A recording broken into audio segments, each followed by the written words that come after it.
కేంద్ర ప్రభుత్వం శనివారం లోక్సభలో ప్రవేశపెట్టిన బడ్జెట్లో ఏపీకి నిధులు కేటాయించకపోవడం దురదృష్టకరమని మాజీ ఎమ్మెల్యే రెడ్డి శాంతి అన్నారు. బీహార్కు కేంద్రం వరాల జల్లు కురిపించిందని గుర్తు చేస్తూ రాష్ట్రంలో కూటమి సర్కారే ఉన్నా అందులో టీడీపీకి 16 మంది ఎంపీలు ఉన్నా నిధులు తీసుకురావడంలో వారంతా విఫలమయ్యారని విమర్శించారు. కేంద్ర ప్రభుత్వంలో టీడీపీ కూడా భాగస్వామ్య పార్టీనే అని గుర్తు చేశారు. అయితే టీడీపీకి రాజకీయ ప్రయోజనాలే తప్ప రాష్ట్ర ప్రయోజనాలు పట్టవని ఈ బడ్జెట్తో తేలిపోయిందన్నారు.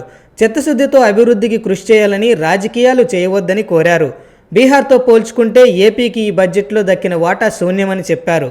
బడ్జెట్ ప్రసంగం ప్రారంభిస్తూ సభలో ఆర్థిక మంత్రి నిర్మలా సీతారామన్, గురజాడ అప్పారావు కవిత దేశమంటే మట్టి కాదోయ్ దేశమంటే మనుషులో చదవడం సంతోషకరమని రెడ్డి శాంతి చెప్పారు.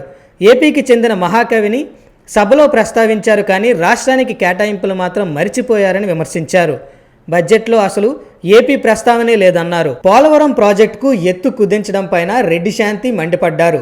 ఏపీకి జీవనాడి అయిన పోలవరం ప్రాజెక్టును 45.72 మీటర్ల ఎత్తుతో నిర్మిస్తుంటే కేంద్రం దాన్ని 41 మీటర్లు కుదిస్తూ నిధులు కేటాయింపునకు అంగీకరించిందని తెలిపారు.